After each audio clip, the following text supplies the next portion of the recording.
તો ગાંધીનગરના આંગણે વિકસી રહેલું ગિફ્ટ સિટી વડાપ્રધાન નરેન્દ્રભાઈ મોદીનો ડ્રીમ પ્રોજેક્ટ અને દેશનું પ્રથમ ઇન્ટરનેશનલ ફાઇનાન્શિયલ સર્વિસ સેન્ટર જે વિકસ્યું છે. વિદેશી કંપનીઓ અહીં રોકાણ કરશે, આપણું વિદેશી હુંડિયામણ વધશે, સ્થાનિક રોજગારી વધશે, લોકો સુધી એનો સીધો લાભ પહોંચશે એવી વાતો થઈ રહી છે. બીજી તરફ વિપક્ષ તરફથી સવાલો ઉઠાવવામાં આવી રહ્યા છે. જે ટેક્સ હોલિડેની વાત કરવામાં આવી છે, 20 વર્ષ સુધી જે વિદેશી કંપનીઓ રોકાણ કરે છે એમને ટેક્સમાં રાહત આપવામાં આવશે. તો શું ખરેખર વિકસિત ભારત તરફ આપણને ગિફ્ટ સિટી લઈ જશે કે પછી માત્ર ને માત્ર આ કોર્પોરેટ ગૃહોને ટેક્સમાં રાહત આપવાનું માધ્યમ બની જશે? એ તમામ મુદ્દે આજે વિશ્લેષણ કરવું છે, ચર્ચા કરવી છે ને એટલા જ માટે આપણી સાથે સ્ટુડિયોમાં ગેસ્ટ પેનલ ઉપસ્થિત છે. ભાજપ પ્રવક્તા પ્રશાંતભાઈ વાળા આપણી સાથે ઉપસ્થિત છે. પ્રશાંતજી, ખૂબ ખૂબ સ્વાગત છે આપનું. કોંગ્રેસ નેતા પરાગભાઈ પંચાલ આપણી સાથે ઉપસ્થિત છે. પરાગજી, આપનું પણ ખૂબ ખૂબ સ્વાગત છે. રાજકીય વિશ્લેષક હરેશજી પંડ્યા આપણી સાથે ઉપસ્થિત છે. હરેશજી, આપનું પણ સ્વાગત છે. અને સ્ટાર્ટઅપ ક્ષેત્રમાંથી કૃવિલ પટેલ આપણી સાથે લાઈવ કીટથી જોડાયા છે. કૃવિલજી, આપનું પણ ખૂબ ખૂબ સ્વાગત છે. અને શરૂઆત પ્રશાંતજી આપનાથી કરવી છે, કારણ કે આ ખૂબ મોટો ડ્રીમ પ્રોજેક્ટ છે અને જે આશાઓ સાથે, જે અપેક્ષાઓ સાથે ગિફ્ટ સિટીને વિકસાવવામાં આવી રહ્યું છે. અત્યાર સુધી ઘણી મોટી વિદેશી કંપનીઓ અહીં આવી ચૂકી છે, ઓફિસીસ, ઇન્ફ્રાસ્ટ્રક્ચર શરૂ થઈ ચૂક્યા છે. જે ઉદ્દેશ સાથે ગિફ્ટ સિટી આપણે શરૂ કર્યું છે, વૈશ્વિક લેવલે તુલના થઈ રહી છે ન્યુયોર્ક અને સિંગાપોર સાથે, જ્યારે આની સમકક્ષ તુલના થઈ રહી છે. પરંતુ સવાલો ઉઠી રહ્યા છે જે ટેક્સ હોલિડે, ટેક્સમાં રાહત આપવામાં આવી છે એને લઈને. ગુજરાતનું જે ગિફ્ટ સિટી છે એ ભારતનું એકમાત્ર અને પ્રથમ IFSC છે, એટલે કે ઇન્ટરનેશનલ ફાઇનાન્શિયલ સર્વિસ સેન્ટર.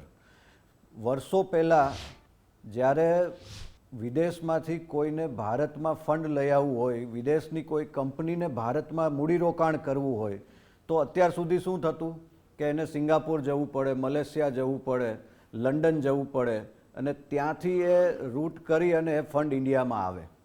એને બદલે IFSC મોડલ એવું છે કે જેના લીધે એને ઓફશોર સ્ટેટસ મળે. એટલે કે ગિફ્ટ સિટીમાં જે કોઈ કોર્પોરેટ, બિઝનેસ હાઉસ, કોઈ પણ કંપની એ પોતાની ઓફિસ કરે એટલે એઝ ગુડ એઝ ફોરેન એને ઓફશોર સ્ટેટસ મળે. એનાથી વિદેશી રોકાણ સીધું જ ભારતમાં આવે. આ પ્રકારની આ ઇન્ટરનેશનલ વ્યવસ્થા છે અને ગુજરાતમાં જે ગિફ્ટ સિટી છે એ ભારતનું પ્રથમ અને એકમાત્ર IFSC સેન્ટર છે. તો આજે ગુજરાત છે એ ગ્લોબલ ફાઇનાન્શિયલ હબ બનવા જઈ રહ્યું છે ગિફ્ટ સિટી દ્વારા. એટલે ગિફ્ટ સિટી છે એને આખું વિશ્વ અત્યારે ફાઇનાન્શિયલ ગેટવે ઓફ ઇન્ડિયા તરીકે ઓળખે છે. ગિફ્ટ સિટીમાં અત્યારે 1200 કરતાં વધારે કંપની ઓલરેડી વર્કિંગ છે, જેમાં બેંક ઓફ અમેરિકા, ગૂગલ, કેપજેમિની, લોયડ્સ આવી વૈશ્વિક કક્ષાની જે મોટી મોટી કંપનીઝ છે એ લોકો ગિફ્ટ સિટીમાં ઓલરેડી એની ઓફિસીસ ચાલુ છે અને કુલ મળીને 1200 કરતાં વધારે કંપની ત્યાં કામ કરે છે અને એમાં 20,000 કરતાં વધારે લોકોને ત્યાં રોજગારી મળે છે. તમે ગિફ્ટ સિટી અહીંયાથી નજીક જ છે, આપણે અહીંયા અત્યારે સ્ટુડિયોમાં બેઠા છીએ તો અહીંયાથી 25 કિલોમીટર જ દૂર છે. તો ગિફ્ટ સિટી ત્યાં જઈને જુઓ તો ખ્યાલ આવશે કે ત્યાં હજારો યુવાનો, યુવતીઓ અમદાવાદથી પણ ત્યાં અપડાઉન કરે છે. હવે તો મેટ્રો કનેક્ટિવિટી થઈ ગઈ છે એટલે અમદાવાદમાં મેટ્રોમાં બેસે એટલે સીધા મેટ્રો દ્વારા એ ગિફ્ટ સિટીમાં પહોંચે. એટલે 20,000 કરતાં વધારે રોજગારીનું નવું સર્જન ત્યાં થયું છે. અહીંયા હમણાં મેં જોયું આપના માધ્યમથી કે રાજ્યસભામાં શક્તિસિંહ જે રીતના વાત કરી રહ્યા હતા, તો એ જે શક્તિસિંહ જે બોલતા હતા ને એ ખરેખર કોંગ્રેસની માનસિકતા છે. અને એ કઈ કોંગ્રેસ? રાહુલ અને સોનિયાની જે કોંગ્રેસ છે એની માનસિકતા શક્તિસિંહ દ્વારા છતી થઈ. કારણ કે રાહુલ અને સોનિયાની કોંગ્રેસને પહેલેથી, આજકાલનું નથી, વર્ષોથી ગુજરાતની સમૃદ્ધિથી એ લોકોને નફરત છે, ધૃણા છે. ગુજરાત આગળ ન વધવું જોઈએ, ગુજરાતી આગળ ન વધવા જોઈએ, ગુજરાત સમૃદ્ધ ન થવું જોઈએ. તમે વર્ષોથી જુઓ કે નર્મદા યોજના વિશે પણ આપણને ખબર છે કે નર્મદા યોજના જે ગુજરાતની આજે જીવાદોરી છે એ યોજનાનો 1965માં પાયો નખાણો.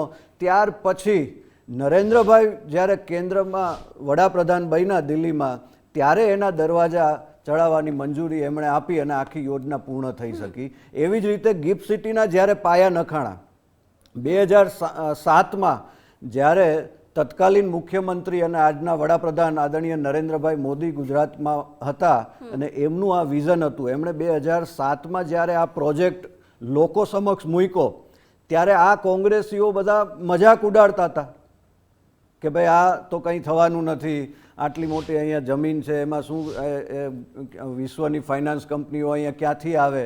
એને બદલે આજે આપણે 2026માં બેઠા છીએ અને એ નરેન્દ્રભાઈ મોદીનું જે વિઝન હતું એ ગિફ્ટ સિટી આજે ગ્લોબલ ફાઇનાન્શિયલ ગેટવે બની ચૂક્યું છે. ત્યાં 45 કરતાં વધારે બિલ્ડિંગ્સમાં ઓલરેડી 20,000 કરતાં વધારે યુવાનો ત્યાં કામ કરી રહ્યા છે. એટલે ગિફ્ટ સિટી એ માત્ર મોટા મોટા બિલ્ડિંગ નથી, માત્ર કોર્પોરેટ ઓફિસીસ નથી, માત્ર રોજગારી નથી, પરંતુ એનાથી પણ એક સ્ટેપ આગળ કે વિકસિત ભારત 2047 માટેનો પાયો છે. અને આ એક નક્કર આયોજન, નક્કર કામ થયું છે. પણ દુઃખની વાત એ છે કે આ બધા કોંગ્રેસીઓને તો માત્ર આમાં કેવું છે કે જેની જેવી દ્રષ્ટિ, હવે આખી દુનિયાને, ગુજરાતને બધાને ગિફ્ટ સિટીમાં શું દેખાય છે તો કે ગ્લોબલ ફાઇનાન્શિયલ ગેટવે, રોજગારી માટેનું હબ, વિકસિત ભારતનો પાયો દેખાય છે. જ્યારે આ કોંગ્રેસીઓને ફરી ફરીને ત્યાં માત્ર ને માત્ર એને દારૂ દેખાય છે. એટલે પરાગજી પાસેથી જાણીએ કે વાંધો શું છે.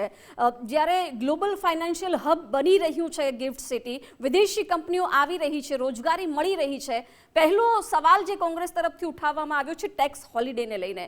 20 વર્ષ સુધી ટેક્સમાં રાહત આપવામાં આવી છે, એનાથી શું ફરક થઈ જશે? એના સામે વાંધો કેમ છે પહેલા તો કોંગ્રેસને?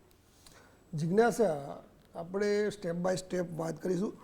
પ્રશાંતભાઈએ જે વાત કરી, એમણે જે ગિફ્ટ સિટીને લઈને વાત કરી, જે કંપનીઓની વાત કરી, 886 એકરમાં ગિફ્ટ સિટી ફેલાયેલું છે, 1150 જેટલી એન્ટિટીઝ એટલે કંપનીઓ છે. અમેરિકાથી માંડીને TCS, કોગ્નિઝેટ, ઇન્ફોસિસથી માંડીને અમેરિકન બેંકથી માંડીને અનેક કંપનીઓ, જે વાત સાચી છે ત્યાં જે લોકો ત્યાં રોજગારી મેળવી રહ્યા છે એ પણ વાત સાચી છે. ત્યાં એટલે તમે માનો છો કે આ બધું થઈ રહ્યું છે? ત્યાં એ વાત સાચી છે, બરાબર છે. ત્યાં 15 થી 18% જેટલું રેસિડેન્શિયલ પ્રોજેક્ટ છે. મારા પોતાના સગાના ત્યાં 2 ફ્લેટ્સ છે ત્યાં, પણ મેં આખું ગિફ્ટ સિટી હું ફરીને જોયેલું છે. કદાચ પ્રશાંત બે નહીં જોયું હોય, મેં ખૂણો જોયેલો છે. જે શક્તિભાઈ જે વાત કહેવા માગે છે એ ટેક્સ હેવનની વાત કહેવા માગે છે કે એમણે કીધું કે ભાઈ ફાઇનાન્શિયલ ફોરેન એક હબ છે કે ડાયરેક્ટ તમે ફોરેનની કંપની અહીંયા આ દેશમાં પોતાની ઓફિસ પોતાના જ દેશમાં ક્યાંક બીજી જગ્યાએ ખોલી હોય એ પ્રકારના લાભ, પર્ક્સ એ કંપનીને મળશે. એટલે ટેક્સમાં રાહત એ પ્રમાણે મળશે. એ વાત એની છે. તો શા માટે આપણી કંપનીઓને અને એમની કંપનીઓ વચ્ચે શા માટે ડિફરન્સ, એની વાત ઉઠાવે છે શક્તિભાઈ. બીજી વસ્તુ કે ફોરેનની કંપનીઓ આવી છે. તમારો ઇન્ફોસિસનો બી પ્રોજેક્ટ હતો 15 વર્ષ પહેલાં. ઇન્ફોસિસના પ્રોજેક્ટમાં તમે 15 વર્ષમાં IT કંપનીઓને એટ્રેક્ટ કરવા નિષ્ફળ ગયા.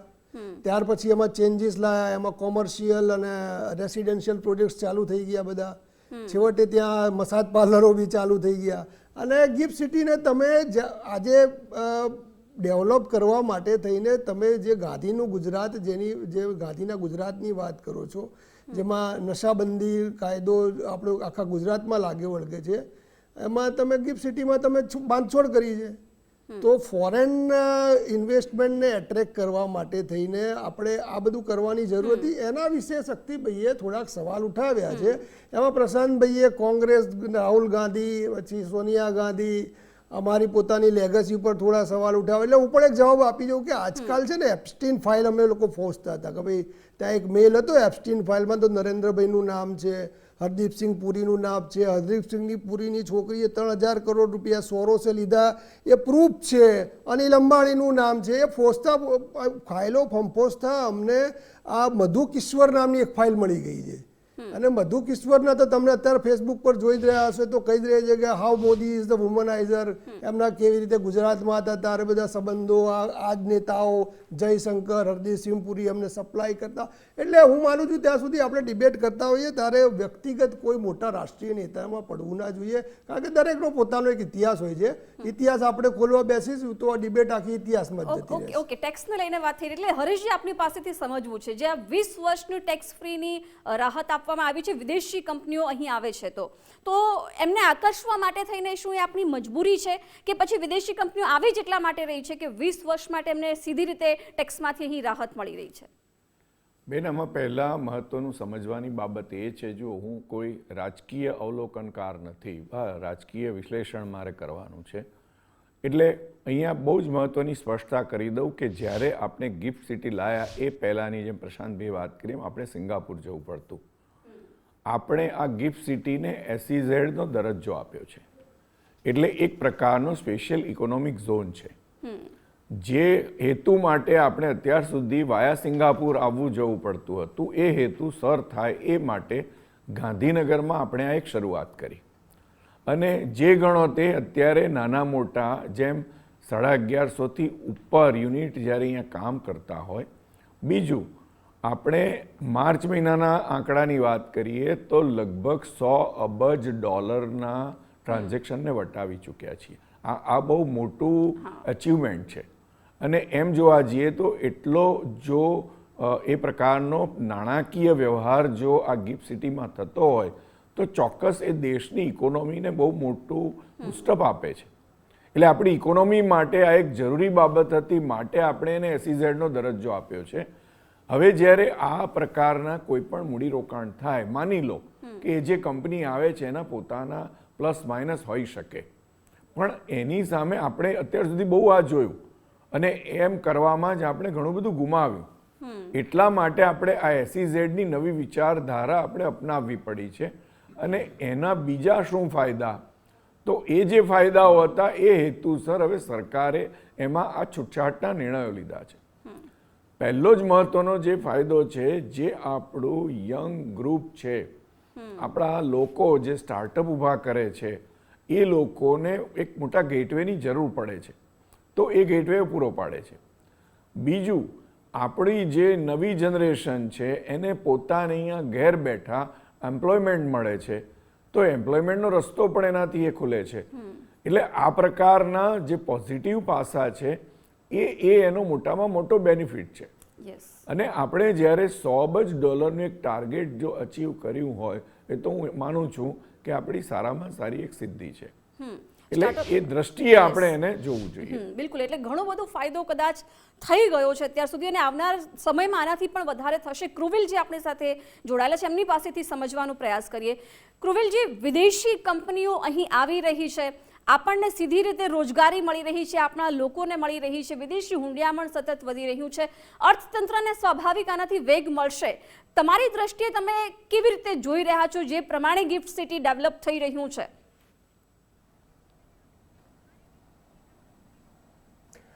જો એકચ્યુઅલી અમે એક્સપોર્ટ જ કરીએ છીએ છેલ્લા 6-7 વર્ષથી બહાર. તો અમે એ ચેલેન્જીસ જોયા છે, કારણ કે જ્યારે આપણે બહાર કોઈ દેશમાં જઈએ કોઈ બિઝનેસ કરવા માટે તો ત્યાંના લોકો એ લોકોને પણ એક હબ જોઈએ કે જેવી રીતે અત્યારે એક દુબઈ બિઝનેસ હબ છે, રાઈટ, સિંગાપુર બિઝનેસ હબ છે. તો આવું ગિફ્ટ સિટી જેવું કંઈક વસ્તુ આપણા ઇન્ડિયામાં બને ગુજરાતમાં તો લોકો એક ત્યાં ભેગા થાય અને આપણે જે સપોઝ મોટી મોટી કંપની અમારા સાથે ટાઈઅપ કરે છે, બીજી કેટલી ઇન્ડિયાની કંપનીના સ્ટાર્ટઅપ સાથે એ લોકો ટાઈઅપ કરે છે અને ટાઈઅપ કરીને ઇન્ડિયામાં કંપની નાખે, અહીંના લોકોને રોજગારી મળે, નવી નવી ટેકનોલોજી ઇન્ડિયામાં આવે અને આપણા લોકોને બધું શીખવા મળે, તો એ સૌ બધા માટે સારું છે. તો જે નરેન્દ્ર મોદી સરનું જે સપનું છે, આ જે ગિફ્ટ સિટી કરે છે, જે રૂલ્સ કરે છે, બધું એ મારા ખ્યાલથી સ્ટાર્ટઅપને વધારે સપોર્ટ કરશે, જે એક્સપોર્ટ કરી રહ્યું છે સ્પેશિયલી, જે અમે કરી રહ્યા છે અત્યારે. બિલકુલ, એટલે પ્રશાંતજી, વિકસિત ભારતનો જે સંકલ્પ છે આપણો 2047, એમાં ગિફ્ટ સિટીનું ખૂબ મહત્વનું યોગદાન રહેશે. પણ જે સવાલો ઉઠાવવામાં આવ્યા છે વિપક્ષ તરફથી કે સ્થાનિક લોકોનું આમાં, મધ્યમ વર્ગીય લોકોને સીધો શું ફાયદો ગિફ્ટ સિટીથી? હવે બેન, તમે જુઓ કે અત્યારે ત્યાં 20,000 કરતાં વધારે યુવક યુવતીઓને રોજગારી મળે છે, તો એ સ્થાનિક લોકોને ફાયદો થયો કે નહીં? સીધી રોજગારી. કે આજે આપણે થોડા વર્ષો પહેલાં આપણે બ્રેઇન ડ્રેનની વાત કરતા કે ભાઈ ભારતનું બ્રેઇન છે એ વિદેશમાં જતું રહે છે, એટલે વિદેશમાં એવી એક ઇમેજ હતી કે ભાઈ ત્યાં મોટી સારી નોકરીઓ મળે, મોટા પગાર મળે, એટલે અહીંયાનું બ્રેઇન છે એ ત્યાં જતું. એટલે બ્રેઇન ડ્રેન એ એક મોટો પ્રશ્ન હતો આપણા માટે.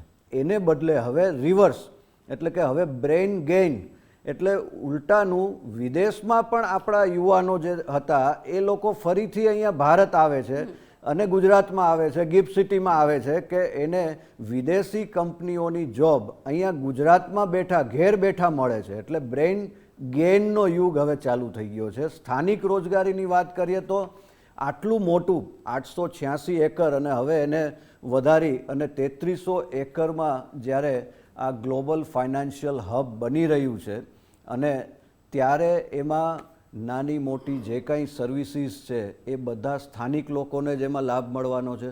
ચાહે સિક્યુરિટી સર્વિસીસ હોય, હાઉસકીપિંગ સર્વિસીસ હોય, નાના મોટા ઉદ્યોગો છે, રોજગાર, એટલે એ બધાને ત્યાં રોજગાર મળવાનું છે. સ્થાનિક યુવાનોને નોકરી શોધવા માટે બહાર નહીં જવું પડે, વિદેશ નહીં જવું પડે. હવે તમે સમજો બેંક ઓફ અમેરિકાનું બહુ મોટું સેન્ટર એ ગિફ્ટ સિટીમાં છે.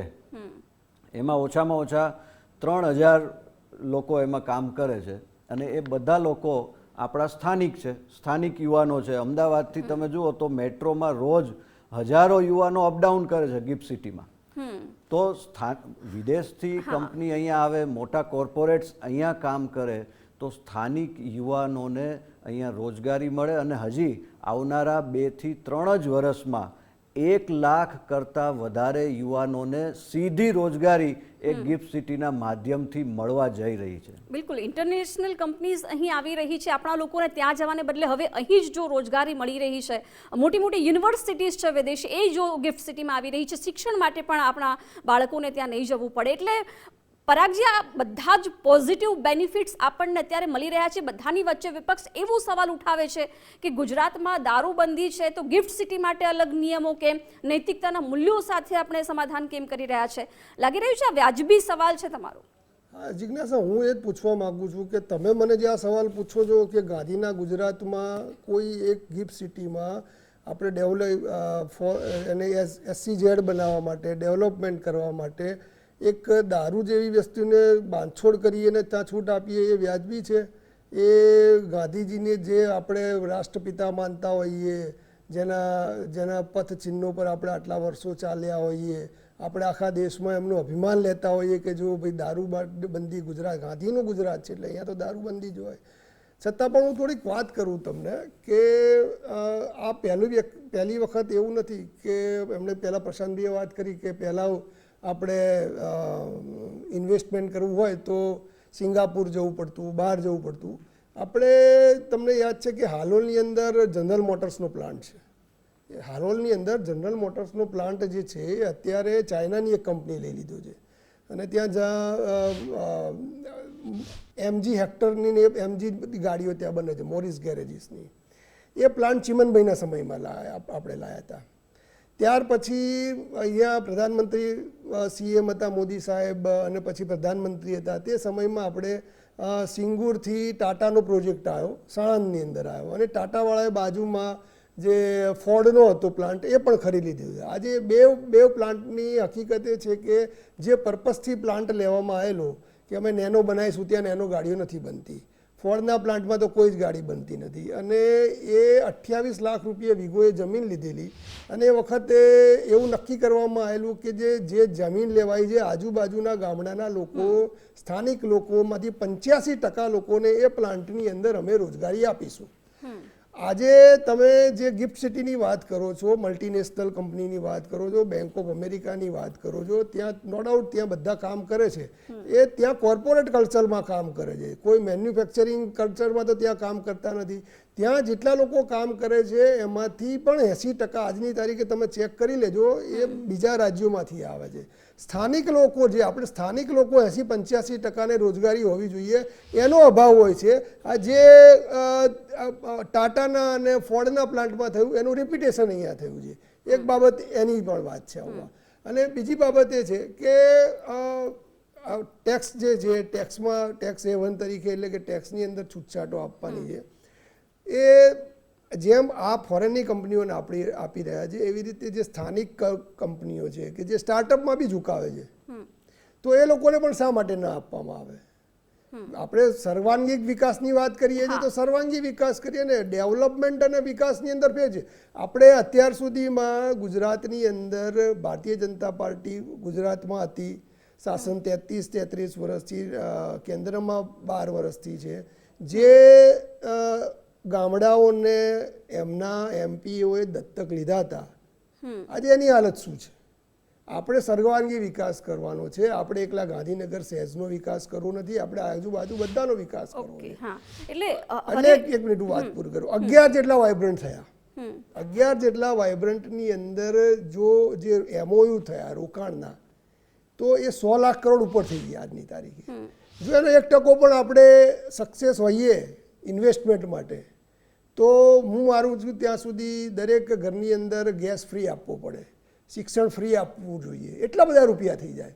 પણ આ હકીકત તમારી સામે છે કે હકીકત આંકડા જે આપણે એક્સપેક્ટ કરીએ છીએ, જે ફ્યુચર માટે એને સ્થાપિત કરીએ છીએ, અને હકીકતથી શું આંકડા હોય છે એમાં ફેર હોય છે. ઓકે, એટલે હરેશજી, આક્ષેપો થઈ રહ્યા છે કે આપણા સ્થાનિક લોકો સાથે ભેદભાવ થઈ રહ્યો છે. હવે અત્યારે જ ગિફ્ટ સિટી વિકસ્યું છે, તો આસપાસની જમીન છે, ઇન્ફ્રાસ્ટ્રક્ચર છે, અથવા ત્યાં 38 માળની હાઈરાઇઝ બિલ્ડિંગો બની રહી છે, ઓફિસીસ બની રહી છે, તો એના ભાવ અચાનક ઉચકાયા છે, 20-30% ઉછાળો આવ્યો છે, એટલે બિલ્ડરોને સીધી રીતે ફાયદો થઈ રહ્યો છે. આમાં સ્થાનિક લોકો માટે શું છે કંઈ? એકચ્યુઅલી આમાં કેવું છે કે જ્યારે આપણે SEZ પ્રકારની વ્યવસ્થા ઊભી કરીએ ત્યારે એને ઇકોનોમિક ઝોન એટલે કે આ સર્વિસ સેક્ટર છે, એટલે તમે બીજા કોઈ સેક્ટર જ્યારે એની સ્પર્ધા કરો તો હું એને વાજબી માનતો નથી. બીજી બાબત, લોકલ જે સ્થાનિક લોકોની વાત કરીએ છીએ, સ્થાનિક બજારને એ ઓલરેડી સપોર્ટ કરે છે, રાઈટ. આ અત્યારે જે બાબત છે એ બહારની જે ફાઇનાન્સ ટેક કંપનીઓ છે એ ગુજરાતમાં આવી રહી છે એની બાબત છે. ગુજરાતમાં નહીં, રાધર ઇન્ડિયામાં આવી રહી છે. એટલે જે આપણે ત્યાં એકચ્યુઅલી શું હતું, પહેલાં ગિફ્ટ ઇન્ડેક્સ નહોતો અને ત્યારે આપણે સિંગાપોરિયન ઇન્ડેક્સના આધારે કામ કરવું પડતું હતું. આપણે ગિફ્ટ નિફ્ટી એના આધારે લઈ આવ્યા અને ગિફ્ટ નિફ્ટીથી આપણે હવે જે આપણે ત્યાં ફાઇનાન્સ ટેક કંપનીઓ જે કામ કરી રહી છે એનો એક સ્પેશિયલ ઇન્ડેક્સ આપણે ડિક્લેર કર્યો, જે ઇન્ટરનેશનલી આ પ્રકારના ફાઇનાન્સ ટેક ઇન્ડસ્ટ્રીઝ સાથે રિલેટેડ હોય છે. એટલે હું એમ માનું છું કે એના તમારે બીજા પાસાનો અભ્યાસ કરવો જોઈએ. મેં જેમ અગાઉ વાત કરી કે રોજગારી પૂરી પાડે છે, કોઈ પણ ઇકોનોમિક એક્ટિવિટી તમે ઊભી કરો છો તો 100% એનાથી સ્થાનિક ઇન્ફ્રાસ્ટ્રક્ચરને લાભ થાય છે, સ્થાનિક રોજગારીને લાભ થાય છે, સ્થાનિક મૂડીરોકાણને લાભ થાય છે. મેં હમણાં જ કહ્યું ને એમ, તમે $100 અબજ જ્યારે વાત કરો છો, $100 અબજ એવરેજ થઈ રહી છે, જો એ એવરેજ થઈ રહી હોય તો તમારા દેશના વિદેશી મૂડીરોકાણના પ્રવાહમાં વધારો બતાવે છે. એના કારણોસર આંતરરાષ્ટ્રીય બજારમાં તમારું એક મહત્ત્વ વધે છે, મૂડીરોકાણ ડેસ્ટિનેશન તરીકે તમારું મહત્ત્વ વધે છે. નોટ ઓન્લી દેટ, એ જે મૂડી આવે છે એ તમારા વિદેશી મૂડીરોકાણના સરપ્લસમાં જે વધારો કરે છે એ પણ એક વન ઓફ ધ ફેક્ટર બને છે. બીજું, તમે જેમ કહ્યું તેમ બરાબર છે કે જે કંઈ ગિફ્ટ સિટીમાં એમ તો શરૂઆતમાં એક સમય હતો જ્યારે ₹5000 જમીન મળતી હતી, અત્યારે આપણે અપેક્ષા રાખીએ મેળ ન પડે, પણ જે કંઈ મકાનો બન્યા છે તો 100% એ મકાનો પણ અલ્ટિમેટલી તો એક પ્રકારની ઇકોનોમી ઊભી કરે છે. બિલ્ડરો ઊભી કરે તો બિલ્ડરો એક વ્યક્તિને રોજગારી આપી રહ્યા છે, એમ દેશની નાણાકીય વ્યવસ્થામાં એ એક પ્રકારનો સપોર્ટ ઊભો કરે છે. એક એવું ઇન્ફ્રાસ્ટ્રક્ચર ડેવલપ થઈ રહ્યું છે, ફાઇનાન્શિયલ એક આખું સર્કમસ્ટન્સીસ ડેવલપ થઈ રહ્યા છે. બેંક ઓફ અમેરિકાની જેમ બંને વાત કરી તો બેંક ઓફ અમેરિકાએ પોતાનું એક આખું ઇન્ટરનેશનલ સેન્ટર અહીંયા ઊભું કર્યું છે. એમ ઇન્ડિયામાં નહીં, ઇન્ડિયા બહાર પણ જે કંઈ એની ફાઇનાન્શિયલ સર્વિસીસ છે એનું એક આખું સેન્ટર એ ત્યાંથી બન્યું છે. બીજું કે જે કંઈ આપણે ત્યાંથી સ્ટાર્ટઅપ્સ થઈ રહ્યા છે એને તો મોટો બેનિફિટ છે. સ્ટાર્ટઅપ્સને કોઈ પણ પ્રકારના ફોરેક્સની જરૂર પડે છે અથવા તો ફોરેક્સ રિલેટેડ કોઈ પણ સર્વિસીસની જરૂર પડે છે તો એ સર્વિસીસ એને ઘેર બેઠા મળી રહી છે, તો આ મોટો બેનિફિટ છે. હા, એટલે કૃવિલજી પાસેથી સમજીએ. કૃવિલજી, આપ સ્ટાર્ટઅપ ક્ષેત્ર સાથે સંકળાયેલા છો, એક્સપોર્ટ ઇમ્પોર્ટ કરવાની વાત હોય, ગિફ્ટ સિટી જે પ્રકારે ડેવલપ થઈ રહ્યું છે, સરળ બન્યું છે આપણા તમામ લોકો માટે, પણ વિદેશી કંપનીઓ અહીં આવી છે, તો કઈ રીતે તમે આટલા પાછલા કેટલાય વર્ષોથી સંકળાયેલા હશો, તો કઈ રીતે ગિફ્ટ સિટીના નિર્માણ પછી બદલાયું છે, બદલાવ જોવા મળ્યો છે? હા, જેવી રીતે જો પહેલાં 6 વર્ષ પહેલાં જ્યારે અમે એક્સપોર્ટ કરતા તો અમારે બહુ પ્રોબ્લેમ્સ આવતી હતી. લાઈક લોકોને કન્વિન્સ કરવા પડે, જ્યારે મોટી કંપની અમારે ટાઈઅપ કરવું હોય તો એમને વિચારવું પડે કે ઇન્ડિયામાં કઈ જગ્યાએ છે, શું છે, કંપની કેટલી સાઇઝની છે. સો આવી કોઈ જગ્યા ગિફ્ટ સિટી જેવી મોટી જગ્યા હોય તો ત્યાં એક મોટું હબ બને કે ત્યાં બધી બિઝનેસ માટે જ કંપની આવે છે, લાઈક એમને અમારા સાથે ટાઈપ કરવું હોય કે અમારે ઇન્ડિયન કોઈ સ્ટાર્ટઅપને એમની સાથે ટાઈપ કરવું હોય તો એક ઇઝી વે થઈ જાય કે એક હબ થઈ ગયું કે ત્યાંથી બધા કંપની જોઈન થાય, કામ કરે, નવા ઇનોવેશન્સ આવે ઇન્ડિયામાં.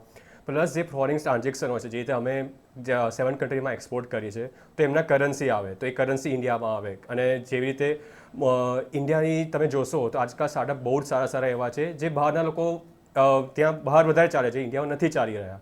તો જેવી રીતે આવી એક જગ્યા હોય તો અમે સ્ટાર્ટઅપ્સ પણ ત્યાં જઈએ, ત્યાં એ લોકો આવે, અમે મળીએ, ડિસ્કશન કરીએ, મોટી કંપની નવી ચાલુ કરીએ, એ અમારામાં ઇન્વેસ્ટમેન્ટ કરે, અમે એમનામાં ટાઈઅપ કરીએ. તો ગિફ્ટ સિટી એક રીતે સ્ટાર્ટઅપ માટે બહુ જ સારી છે. અને જે રીતે ગવર્મેન્ટ જે સબસિડીઝ આપે છે, લાઈક અમને જે અમે એક્સપોર્ટ કરીએ છીએ અમને બી GST રિફંડ આપતું હોય તો થોડા સપોર્ટ્સ મળે. પ્લસ આવું ગિફ્ટ સિટીની અંદર સપોઝ જેટલા બી લોકો ભેગા થાય, ઇવેન્ટ્સ આવે, જે રીતે દુબઈમાં ઇવેન્ટ્સ થાય છે, સિંગાપુરમાં ઘડી બિઝનેસની ઇવેન્ટ્સ થાય છે, તો એકબીજાના દેશના કનેક્શન્સ વધે, રોજગારી મળે બધાને, ત્યાંની કરન્સી ઇન્ડિયામાં આવે, ત્યાંની ટેકનોલોજી ઇન્ડિયામાં આવે. પ્લસ જે બહાર સિસ્ટમ છે, એક એજ્યુકેશન સિસ્ટમ છે, કંઈક બિઝનેસ સિસ્ટમ છે, કંઈ એ લોકોને આપણને પણ ખબર પડે જે અમુક લોકો સુધી પહોંચી નહીં શકતી, જે લાઈક આપણે સિસ્ટમમાં જે કઈ રીતે બિઝનેસ ચલાવો, કઈ રીતે ટાઈઅપ્સ કરવા. તો ગિફ્ટ સિટી એક મોટું હબ લાગે છે મને કે આનાથી બહુ જ બધાને સારી મતલબ ફાઇનાન્શિયલી સપોર્ટ મળશે, કનેક્શન્સ મળશે, નવી કંપની સાથે ટાઈઅપ થશે અને ઇન્ડિયા જ આગળ હશે. બિકોઝ તમે બી જુઓ કે આજકાલ એક કંપની, બસ અમારી કંપનીમાં અત્યારે 100 લોકો કામ કરે છે, એમાં 80% વુમન સ્ટાફ છે જે ગામડાઓની આજુબાજુ આવે છે. તો ગિફ્ટ સિટીમાં આવી કોઈ કંપનીઝ બધી આવે, કોઈ પ્લાન્ટ્સ નાખશે આજુબાજુ, તો આજુબાજુના બધાને રોજગારી મળવાની જ છે 100%. તો ઇનડાયરેક્ટલી તમે જુઓ તો બહારના પૈસા ઇન્ડિયામાં જ આવશે અને ઇન્ડિયાના રોજગારી જ મળી રહી છે. તો મારા માટે તો અને અમારા જ્યાં સ્ટાર્ટઅપ માટે બહુ જ સારી વસ્તુ છે આ ગિફ્ટ સિટી.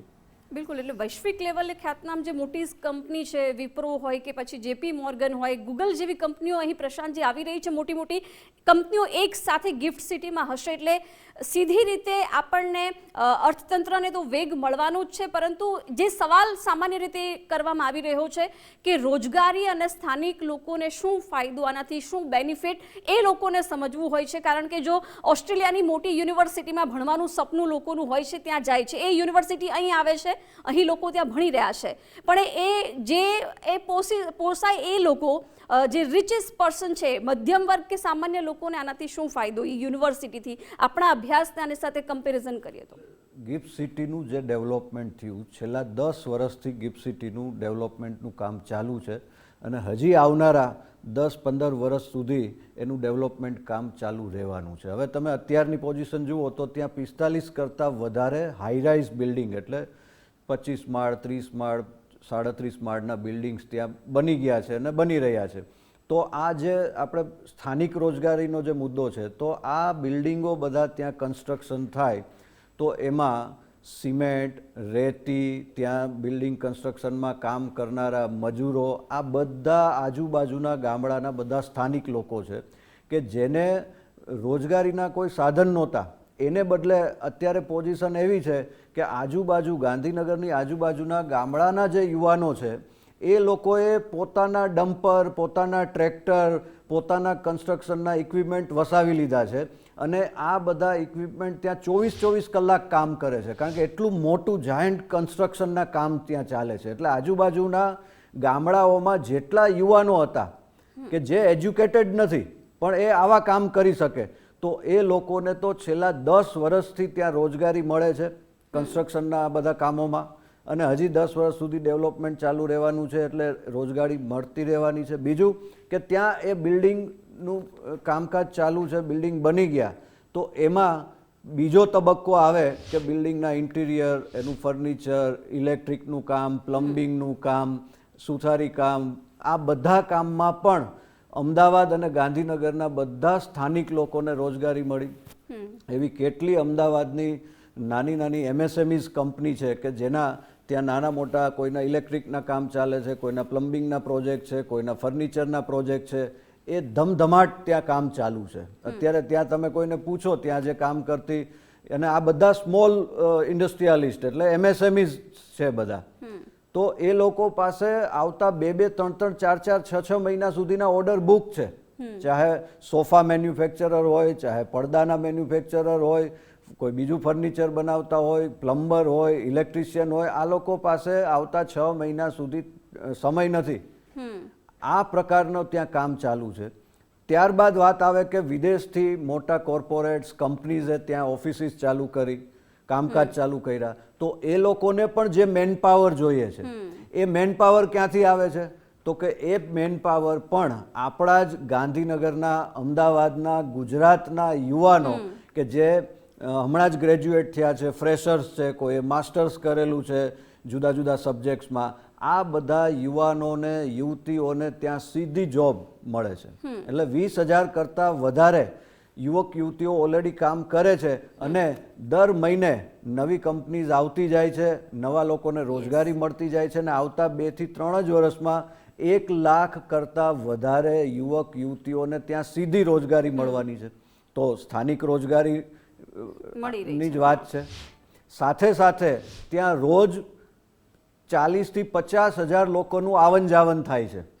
તો 40 થી 50,000 લોકો ત્યાંથી આવન જાવન કરશે તો સ્થાનિક જે ટ્રાન્સપોર્ટ ઉદ્યોગ છે, લોકલ ટ્રાન્સપોર્ટેશન્સ છે, એને પણ રોજગારી મળવાની, એની આવકમાં વધારો થવાનો. બીજું, રોજ 40 થી 50,000 લોકો ત્યાં આવે છે ને જાય છે, એટલે આખા દિવસ દરમિયાન એ લોકોને નાસ્તો, જમવાનું, બ્રેકફાસ્ટ, આ બધી વસ્તુની પણ જરૂરિયાત થવાની. તો ત્યાં પણ સ્થાનિક રોજગારીને લાભ મળવાનો છે. એટલે કુલ મળીને તમે ગિફ્ટ સિટીમાં, હું તો મારા કોંગ્રેસના મિત્રને પણ વિનંતી કરીશ કે તમે ગિફ્ટ સિટીમાં એકવાર આખો દિવસ ત્યાં રોકાવ, તો તમને ખ્યાલ આવશે કે ત્યાં કેટલો ધમધમાટ, અને પાછો 24 કલાક હોય છે, કારણ કે ડબલ શિફ્ટમાં ચાલે છે. ફોરેનની જે બધી એન્ટિટીઝ ત્યાં કામ કરે છે એ લોકો રાતની શિફ્ટમાં કામ કરે છે, એટલે રાત્રે પણ તમે ગિફ્ટ સિટીમાં જાઓ તો તમને દિવસ જેવો માહોલ લાગે. અને આ બધા એમ્પ્લોયી જે છે, કર્મચારીઓ જે છે, એ બધા આપણા લોકલ, સ્થાનિક, અમદાવાદના, ગાંધીનગરના, ગુજરાતના યુવાનો છે કે જ્યાં કામ કરે છે. એટલે બહુ મોટી સ્થાનિક રોજગારી ત્યાં મળી રહી છે અને હજી વધવાનું છે. બીજું કે ગિફ્ટ સિટી એ માત્ર આપણે ફાઇનાન્શિયલ હબ તરીકે તો જોઈએ છીએ, પણ એ સિવાયનું પણ ડેવલપમેન્ટની વાત કરું તો ત્યાં અત્યારે રિવરફ્રન્ટનો પ્રોજેક્ટ, જે રીતના અમદાવાદનો રિવરફ્રન્ટ છે એ જ રીતે ગિફ્ટ સિટીમાં રિવરફ્રન્ટનો પ્રોજેક્ટનું કામ ચાલી રહ્યું છે. સાથે સાથે ત્યાં ઇન્ફ્રાસ્ટ્રક્ચર ખૂબ ડેવલપ થઈ રહ્યું છે, રોકાણ પણ અત્યાર સુધી ખૂબ થયું છે, રોજગારી પણ મળી રહી છે. પરાગજી, હવે વિપક્ષને આજે મુદ્દાઓ ઉઠાવવામાં આવી રહ્યા છે, ટેક્સ હોલિડે કે પછી દારૂબંધીને લઈને લાગી રહ્યું છે કે વ્યાજબી છે? ખૂબ ટૂંકમાં જવાબ આપી દો, પછી પરાગભાઈને બોલવાની તક આપો.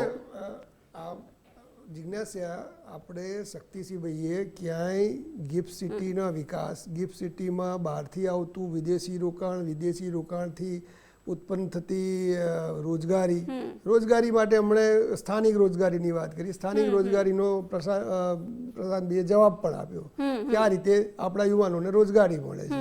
એમણે ફક્ત 2 ટેક્સ હેવનની વાત કરી અને દારૂબંધીની વાત કરી. દારૂબંધીની વાત એટલા માટે એમણે કરી કે ભાઈ ઓલરેડી આ રીતે જો આવતું જ હોય બહારથી, આપણે ફેસિલિટી પૂરી વાપરી છે, આવનાર લોકોને બી એમની જરૂરિયાત મુજબ મળી રહે છે અને એ ઓપોર્ચ્યુનિટી મળી રહે છે, અહીંયા આવે છે, તો પછી આપણે દારૂબંધી જેવી છૂટપટ્ટી કરવાની ક્યાં જરૂર છે એમના માટે? આપના પ્રશ્નનો જવાબ આપી દઉં.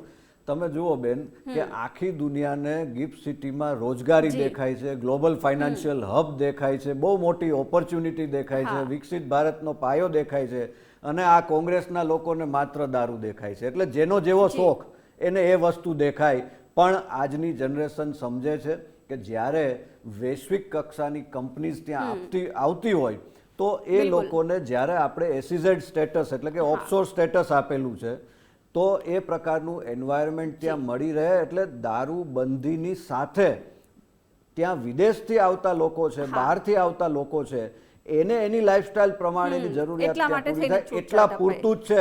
એટલે આ કોંગ્રેસના લોકોને પાછા કદાચ મનમાં લાડુ ફૂટતા હોય કે ગિફ્ટ સિટીમાં દારૂબંધી છે કે હાલો ત્યાં પહોંચી જાય, તો ભાઈ તમને ત્યાં નથી મળવાનું.